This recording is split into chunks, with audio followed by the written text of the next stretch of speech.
खूप वर्षापूर्वी सह्याद्रीच्या रांगांमध्ये एक छोटासा मुलगा मोठं स्वप्न पाहत होता. त्यांचं नाव होतं शिवबा. त्यांना लहानपणापासूनच युद्धकला, न्याय आणि धर्म यांची गोडी होती.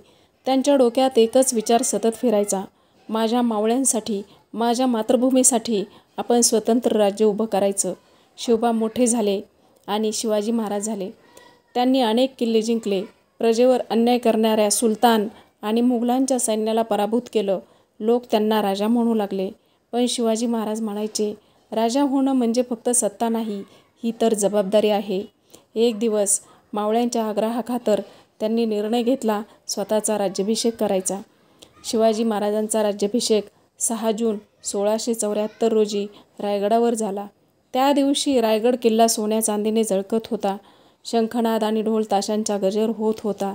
जगभरातून लोक आले होते. एका साध्या सरदाराचा मुलगा राजा होणं, तेही आपल्या पराक्रमावर, हे इतिहासात दुर्मिळच होतं. शिवाजी महाराजांनी त्या दिवशी एक वचन दिलं, ही सत्ता माझ्या मावळ्यांची आहे, ही तलवार प्रजेच्या रक्षणासाठी आहे आणि हे सिंहासन न्यायासाठी आहे. ते फक्त राजा झाले नाहीत, ते छत्रपती झाले. त्यांच्या छत्रछायेखाली लोक आजही आनंदाने नांदत आहेत.